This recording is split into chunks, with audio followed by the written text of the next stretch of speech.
because there's some people within the division that'll bring it down, like, this is so dumb, but if you actually take pride and you're competitive and you do everything you can to be the best, it can be really fun. So anyhow, then there's the RPOC, who is the one in charge, and because I was old, because I was the yeoman, because I was always in the office, the RPOC and the AROC, and pretty much everyone would ask me to ask the RDCs. I was like the middleman to communicate a lot of the shit that, like, here are the RDCs, and here's me, and here are all the recruits in the division. I would get bombarded with the stupidest fucking questions in the world, and they'd be like, can you ask petty officer if, can you ask petty officer if, can you ask the chief if, blah, blah, blah. So there's me, and I filter it all. And, like, maybe thousands of questions, maybe, like, 2 of them get to the RDCs, because I'll be like, oh yeah, I'll take care of that. And it was just so fucking stupid. People can do without knowing that I wouldn't even ask. Like, for any of you that are watching and that have asked me stupid questions in boot camp, chances are I never even fucking talked to the petty officer because it was stupid and you didn't need to know. The people that drove me the most crazy as a yeoman were the people that were asking stupid fucking questions just out of curiosity.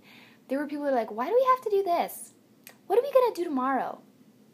Why do we have to do that tomorrow? And I'm just like, it was so annoying, because if you would just take one day at a time and do what you were fucking told and never ask why, that's who struggled the most in boot camp, were the people that wanted to know why. And they are going to struggle when they get into the fleet. They're going to struggle in the Navy, because chances are in the Navy you will never fucking know why you were told to do anything. And if you try to dig and try to find out why, life is going to be hard for you, because it doesn't fucking matter why. What matters is a higher up told you to do it, and you're going to fucking do it. If they tell you to do, like, the most ridiculous stupid thing, just don't ask why. Just do it. That's your job. Your job is not to know why. Your job is to do it. So those kind of people made me crazy as a yeoman. People that were just constantly berating me with why and dumb questions like that. Anyhow, so the chain of command, so if people were fighting and nitpicking, people got catty and they had a problem with someone, they would have to follow the chain of command, and they would ask the MA, which is Master at Arms, who is another recruit leader. They would ask the yeoman or the AROC or the RPOC, and if it was a problem that none of them could handle, then it was brought to the RDC's attention. Because could you imagine being an RDC and having 80 recruits asking you stupid shit all the time? Like, they needed some kind of filter. So the divisional leaders were kind of that filter, and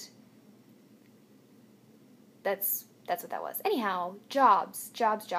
Don't be a yeoman.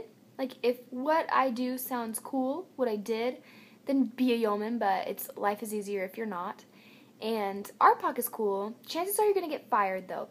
Chances are, when you're in the division, I never got fired. I was hired from day one, and I stayed a fucking yeoman the whole time, because I'm just a badass like that.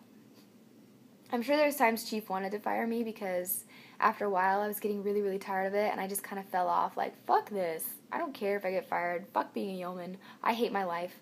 Fuck yeomanism. Fuck it. And I had this conversation with Chief, and long story short, he goes, well, good, because I'm not going to fire you. And then he laughed hysterically, because he knew how bad I fucking hated it. But it's alright. So, chances are, though, if you're an AROC or if you're an RPOC, you will get fired. It's in the script, so don't take it personally if he says that you fucked up and you're fired, because you can try for the position again and get rehired. And if you kick back, like, something that I advise you, if you want to be an RPOC at the end or an AROC at the end, don't do it initially. Watch the recruits in the beginning fuck up, but watch their position. Watch what they have them do, because you're going to, like, as the RPOC, you're going to need to guide the division when you march. You're going to have to say, like, by the left flank, march, and then everyone turns, and you're going to have to call it on the right foot. But if you pay attention, then you go into the office and you say, I want to challenge for the position of RPOC, because your RPOC fucking sucks, and you've been watching the RPOC and what they should be doing. Because then the chief or the petty officer is going to ask you, what makes you think you can be a better RPOC? And then you can tell them, well, I know that I'm supposed to do this, this is what I say when this happens, and da-da-da-da. And they see that you're good, they'll fire the RPOC and they'll make you an RPOC. So If there's a position that you want, study it and pay attention because you can challenge for it and take that position. I've already been talking for 15 minutes again. I talk an awful lot about these things. So anyhow, those are positions of authority. And what else? Probably one thing that came sooner than later that I was surprised came so soon is the swimming qualifications. But the reason why that came so soon is because if you don't pass swimming, then you don't graduate. And you will be ASMO'd. I spoke about that before. And set back, and you will have to take swimming classes like every day until you get the swimming right. So they do swimming pretty far into the beginning, pretty recent, what am I trying to say?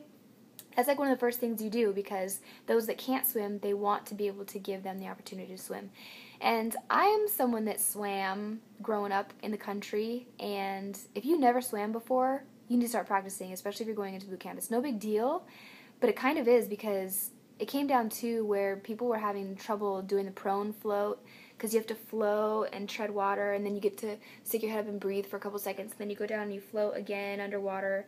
And people were having problems with that, and people were having problems just swimming in general. And the stress of being in boot camp, not sleeping, getting yelled at, the stress of not possibly graduating makes you have a lot harder time trying to pick up on things like that. So I would advise taking swimming lessons now, like at the gym or wherever you are, because the anxiety could build you up so much that you just won't pass. And there were people that went like every day, people that didn't graduate with us because they couldn't swim. And I don't want to freak anyone out, but if you're in your head psyching yourself out about not being able to swim, chances are you're going to fuck up. Like, I'm not a great swimmer, but I swam growing up in rivers and lakes and fucking gravel pits where I had leeches all over my body because that's another story. That was disgusting and freaky all at the same time. Leeches all over my body. Anyhow, I was even a little nervous because you climb up on this thing like 12 feet or 10 feet, I don't remember, and then you have to cross your arm in front of you and plug your nose like this, and you hold like this, and then you cross your feet and you just walk straight down. You're on the thing, you take a step off, you cross your feet as you're going through the air, and you go straight down into the water. And I had an incident when I was younger where I was in the swimming pool because Mom took us to swimming lessons when we were little, really little, and I thought I could float, but I couldn't, and then I was down there for a long time, and it freaked me out. So falling straight deep into the surface of the water, right, and you fall down, and then you start kicking, so that you can immediately float back up to the top. Like, I was down here for a long time when I was little, running out of breath, and the lady had to lean into the water and, like, yank me up because I was down there. So when I jumped off, bloop, and remember to cross your feet, because if you don't cross your feet, you have to do it again because that's not a pass. Because they train you, if the ship goes under, like if the ship, there's like debris floating all along the water, right? And if your legs are like this and you hit a debris when you go in, you could break your legs. So you want your legs crossed when you enter the water so that the probability of you splitting your freaking legs open is less. Anyhow, cross your legs, go in there and start kicking immediately so that you can get back up to the top. And once you get back up to the top, you have to swim around the pool. And I was kind of freaking out a little bit. It's tough, but that's one of the first things you do. I did it first try. The hardest part is being in your head, especially when you're standing at the top and you're looking down. It doesn't seem that high up, but if you've never jumped off things before, like I'm sure there's people that dive off cliffs all the time in the summertime, but I was never one of those people, so it was kind of nerve-wracking. But it's mostly in your head, and if you're up there like, oh my gosh, I can't do this, you probably can't. I was afraid that I couldn't do it, but I never told myself I couldn't because it really is all in your head. So I thought of nothing at all. I was just like, I'm standing on the platform. I'm going to walk off the platform. I'm going to jump off the platform. And I never gave it any thought because that's when you start freaking yourself out. Don't think about it. Just do it. I'm stepping off into the air. And then if you don't hesitate, you don't think, you just do it, you'll be all right. It'll be all right. I gotta cut this off. Fuck. Okay, I'll be right back.